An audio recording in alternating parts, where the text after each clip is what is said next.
कितना बाजुओं का दिल में है सरफरोशी की तमन्ना अब हमारे दिल में। यहाँ पे लालू प्रसाद यादव बसते हैं। यहाँ पे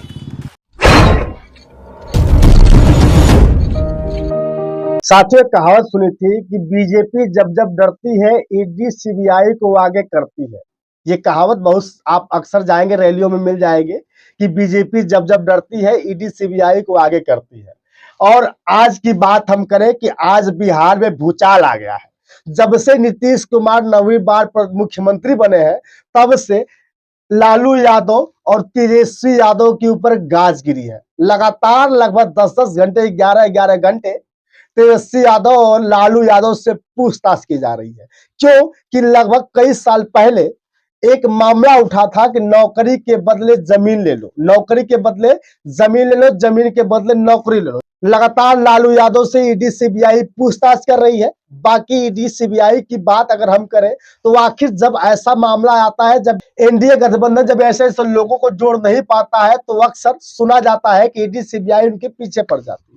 फिलहाल लालू यादव परेशान है, तेजस्वी यादव परेशान है कि ईडी सीबीआई की जांच उनके ऊपर पड़ गई है। और झारखंड के जो मुख्यमंत्री हैं जो हेमंत सोरेन भी आजकल ईडी सीबीआई से बहुत परेशान है। आखिर ऐसा क्या कारण होता है कि ईडी सीबीआई इनके पीछे पड़ती है?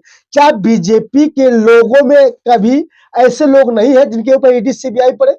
दरअसल मुझे लगता है कि बीजेपी की ही ईडी है, बीजेपी की सीबीआई है। इसलिए जब इनको जोड़ नहीं पाती है, जो एनडीए के खिलाफ में जाता है उनके पीछे ईडी और सीबीआई पहुंच जाती है। दरअसल सबसे पहले हम आपको बात बताएंगे केजरीवाल के बारे में। आप लोगों ने सुना होगा जो दिल्ली के मुख्यमंत्री हैं, में ईडी सीबीआई पहुंच चुकी थी, केजरीवाल के ऊपर भी प्रभाव डाली थी।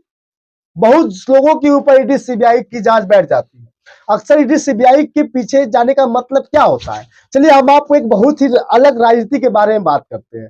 जैसे अगर किसी भी बड़े दल को छोटे दल के साथ आना चाहता है या छोटे दल को लेना चाहता है तो क्या करेगा? सबसे पहले ऑफर देगा, ऑफर देगा और ऑफर देने के बाद क्या करेगा? कहेगा भैया तुम मेरे पास साथ आ जाओ। अगर तुम मेरे साथ आ जाते हो तो तुम्हें बहुत बड़ा बेनिफिट मिलेगा। अगर उसने नकार दिया कि नहीं भैया हम आपके साथ नहीं आ सकते, मैं अकेले दम पे ही चुनाव लड़ूंगा, मैं अकेले दम पे रहूंगा, मुझे नहीं लगता कि उनके पीछे ईडी सीबीआई ना पड़े। तो क्या करती है बड़ी पार्टियां? बड़ी पार्टियां सत्ता में होती है जो, तो सोचती है कि भैया जब ये नहीं माना उनके पीछे ईडी सीबीआई छोड़ दो। जैसे मान लीजिए पहले जो गुंडा माफिया करते थे, गुंडा माफिया क्या करते थे? जब किसी सामान को खरीदा था, चाहे किसी घर का हथियाना होता था, फिल्मों में हमने देखा है, तो वो जाते हैं पहले प्यार से कहते हैं भैया तुम अपनी जमीन दे दो, तुम अपना घर दे दो, ये दे दो, वो दे दो। जब वो देने के लिए तैयार नहीं होता तो फिर क्या करते हैं? पुलिस फोर्स भेजते हैं। शायद उनको डर जाएगा तो उसकी वजह से वो जमीन वापस कर देगा। लेकिन जब उससे नहीं मानता, उससे भी ताकतवर निकलता है तो क्या कहता है? वो कहता है भैया अब ईडी सीबीआई उनके पीछे भेज दो। ईडी सीबीआई भेजता है ताकि लास्ट में वो हार मान करके अपने पूंजी को दिखाने का प्रयास करे। ईडी सीबीआई जांच करती है कि कितनी बड़ी संपत्ति है, कितनी कमाई के अनुसार संपत्ति बनी है। तो ईडी सीबीआई जब इस तरह से करती है तो कहीं ना कहीं साफ जाहिर होता है कि छोटे दल बड़े दल की तरफ भाग जाते हैं। मुझे जहां तक लग रहा है, अनुमान लग रहा है कि लालू यादव उस समय क्या दिक्कत हुई थी, लालू यादव आखिर में आज इनके पीछे और इनके पीछे ईडी सीबीआई क्यों पड़ी हुई है? दरअसल इंडी गठबंधन का जो नींव डाला था नीतीश कुमार ने, नीतीश कुमार जिस तरह से सबको जोड़ने का प्रयास कर रहे थे तो इन लोगों को लग रहा था कि भैया नीतीश कुमार बहुत चालू बन रहे हैं, बहुत तेज बन रहे हैं। तो उन्होंने क्या किया कि नीतीश कुमार को ही जोड़ दिया। अब कैसे जोड़ा होगा? मेरा आंकड़ा है, मेरा मन कह रहा है कि हो सकता है कि ये लोग क्या किए होंगे कि नीतीश के पीछे ईडी सीबीआई भेज दिए होंगे, चाहे ईडी सीबीआई का डर दिखा दिए होंगे कि भैया अगर तुम मेरे साथ नहीं आते हो, चाहे तुम मेरे खिलाफ जिस दिन खड़े हो जाओगे उस दिन तुम्हें हम ईडी सीबीआई भेज देंगे और तुम्हारी सारी पूंजी की, सारी संपत्ति का लेखा जोखा कर देंगे। अब क्या करते हैं? शायद इन्हीं के डर से, ईडी सीबीआई के डर से ही शायद नीतीश कुमार इन लोगों के साथ आ गए हो। लेकिन तेजस्वी की बात करें, लालू की बात करें तो ये लोगों को भी पहले ऑफर मिला था, ये लोग भी, इनको भी ऑफर मिला था कि आप लोग मेरे साथ आ जाइए। लेकिन ये लोग तो हमेशा भैया इंडिया के खिलाफ में रहे। इंडिया के खिलाफ भी जनता के हक की बात करते हैं। ये नहीं चाहते कि राम मंदिर बने, ये चाहते हैं कि राम जानकी हॉस्पिटल बने, और बनवाया भी।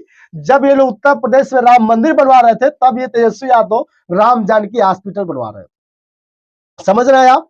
जब राम जानकी का हॉस्पिटल का उद्घाटन किया, उसे बीच में इधर उधर करके ये लोग राम मंदिर का भी उद्घाटन कर दिए। लेकिन आज जब से सीबीआई इनके पीछे पड़ी हुई है, ईडी पड़ी हुई है, तो मुझे साफ जाहिर होता है कि भैया इन लोगों ने इनका साथ नहीं दिया है। इसलिए इसलिए इसलिए जो इन लोगों ने क्या किया है, इनको अपने पास जोड़ लिया है।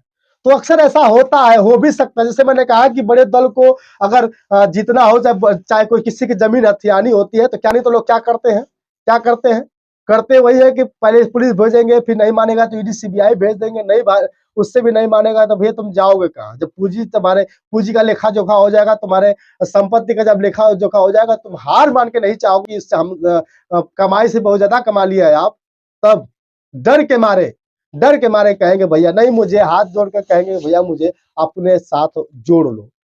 ठीक उसी तरह इस वक्त बिहार में लालू यादव और तेजस्वी यादव के ऊपर प्रहार चल रहा है। लगातार इनसे पूछताछ की जा रही है। बाकी आगे जैसा ही मैटर खुल के निकल कर आएगा, हम आपको बताने का प्रयास करेंगे। तब तक के लिए बहुत बहुत धन्यवाद, शुक्रिया।